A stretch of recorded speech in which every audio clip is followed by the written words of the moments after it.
Hey everybody, Hunter back again from Showtime Studios. We're going to do the first part of the installing a vinyl top on your model car. And like I said in the intro, you can use this on 1/24th, 1/25th, 1/12th, 1/8th. You can use it on many different scales. A lot of the techniques are the same. Just when we get to the texture painting part, that's something there that, for your personal taste, you'll have to kind of do an experiment beforehand to see if that's the direction you want to go. But I'm going to go ahead and pan the camera down here, and we'll zoom in on the Camaro that's sitting here. I'll show you the tools that we're going to need to get started, and we'll go ahead and get started on this first step. So here we go. And don't worry about my workbench. It's a disaster right now because I got a lot of things going on. So just bear with me on that. This Camaro, I've got a lot of different odds and ends happening at the same time. So as one thing's drying up, I'm working on something else, and my bench is kind of a mess, but it'll work. Okay, so what we need to do to get started here, and I think the first thing we'll do is just go over the tools that we're going to be using for the first step.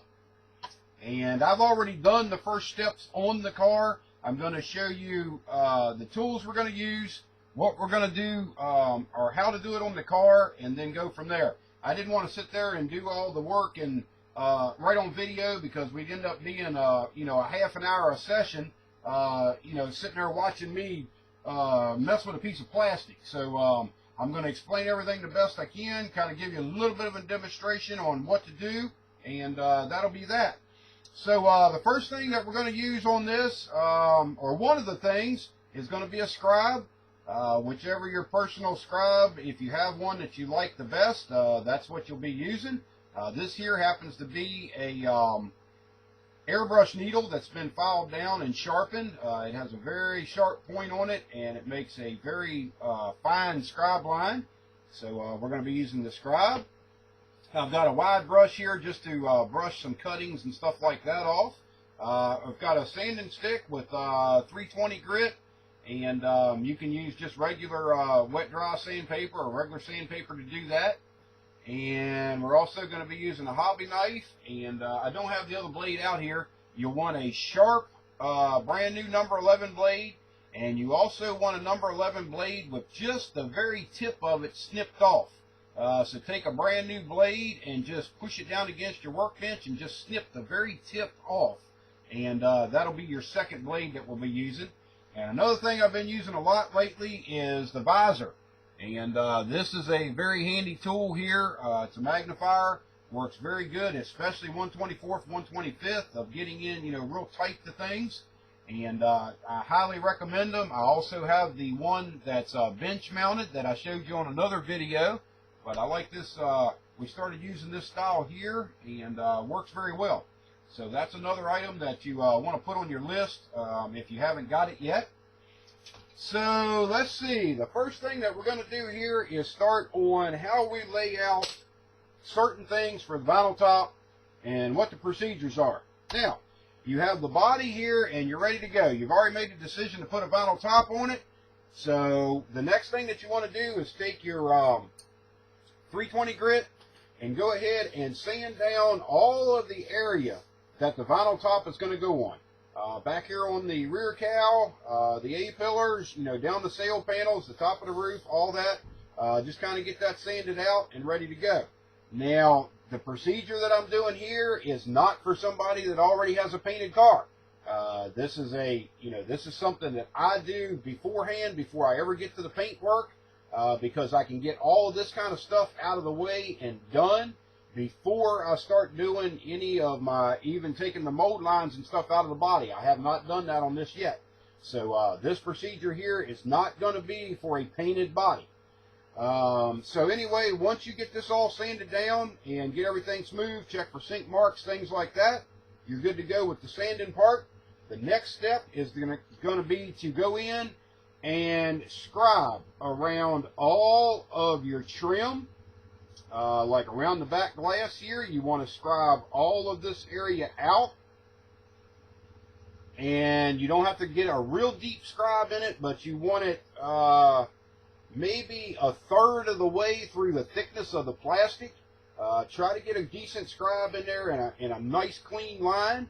And what I do is just go around just like on the drip rail on the roof is I'll come around with the scribe and I'll lightly lay the scribe in there along the drip rail and even down the A-pillar.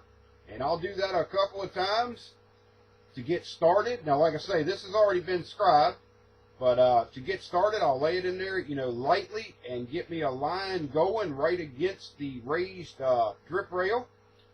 And once I get that started, you can go a little bit deeper and put a little bit more pressure on the scribe. I also like to reverse the direction of my scribe when I'm doing it.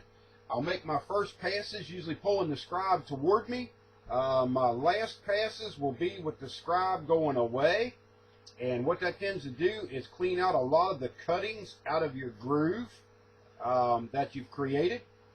And the reason why we're scribing this is for a later step that we're going to be doing. So I'll be bringing that up in whatever part of the series that drops into. But you want to go around and scribe all of your trim all the way around. Get a nice clean line all the way around it. And once that's done, if you don't get all of the cuttings out of the scribe mark, which a lot of times you can't with just the scriber, the blade that we snipped just the end off of it, you just take it and lay the back side of it in the groove that you've scribed, and got to be careful with this because it will try to walk up out of it, and it can create problems. So anybody that's not, had experience in scribing, you may want to practice that on a scrap body before you're doing it on something that you're going to be trying to finish up and using this technique.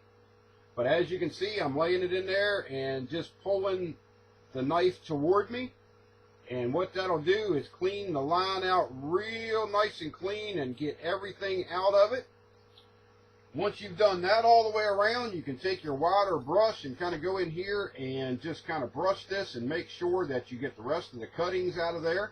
And then with your magnifier on, you can kind of look in that line and make sure it's nice and clean. If it's not, go back over and scribe that one section. Another thing that you want to make mention of when you're doing this is, when you're using your scriber and you make your initial line, whichever way you're holding that is pretty much should be kind of straight down into the groove. When you get the first groove cut all the way around, take the scriber and lean it a little bit and come through that same groove again, and then lean it the other direction. Like, get the scribe started and lean it the other direction and pull it back through that way.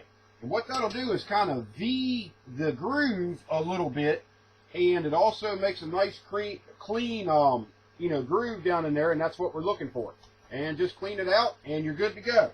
Now, once you've got all the scribing done and everything is looking good, all the lines are cleaned out. And another thing with scribing real quick before we move on, when you get to the either with the scriber or the number 11 blade, as you're starting at one end of your scribed line, once you've got it cut in there pretty good and you're pulling the scriber towards you, if you feel any tension at all on that scriber as you're coming across that line, you need to do a little bit more work in that area. You should be able to lay the scriber in the line and pull it towards you with no resistance. It should be the same feel all the way across that line. Like I say, if you have anything that grabs onto the scriber and kind of slows it down, you need to scribe that a little bit deeper or figure out what's in there. Sometimes you can get some junk in the thickness of this plastic, and I'm not even sure what it is, but it's like hardened plastic or something. So that's something to take note of there. Now, after you're done with all that, the next thing that you want to do is something that I actually didn't lay out here, is you're going to need a ruler. And you can use, I like to use these flexible straight edges. This one here doesn't have the cork on the back of it. Works real well. And what we use that for is I will go in and find the center of my roof at the windshield. I will also find the center of the roof at the back glass. I will mark that point front and back. and then I will line it up and figure out where I want my folds on my vinyl top. Now, if you're going off of, you know, a restoration car that's a muscle car that has to be exact, you need to do a little bit of research and figure out exactly where those folds need to be. I know on some of the Camaros, they're further out toward the drip rail, and some of them actually line up right here at the back glass where the rear cowl is, where it's actually spot welded in back there. This groove that goes down through it, that's where they line up one of the folds on the vinyl top. That's not what we're going to do on this one. We're freeforming this one. So what I did is went from my center line, and I actually measured out 1 5/8 inches from the center line to one side and 1 5/8 inches out to the other side, and I did that front and back. And if the back of the car kind of tapers in a little bit, what that'll do is it'll also bring your folds in with this line that's up here on the top of the car. And of course, most of your sail panels are going to kick back out a little bit. Now you'll also see down here where I extended the line, and how I did that is I just took the ruler, and once I had it lined up on the roof, you just kind of bend it down the car and spot a mark right there. Same thing on this side, spot a mark, and then you can come in and mark that the rest of the way down just to give you a line where the folds need to go. And other than that, as far as layout and scribing and cleanup and all that and the sanding, that's all there is to it. So that's all we've got on the first part. On the second part, we're going to be doing some taping.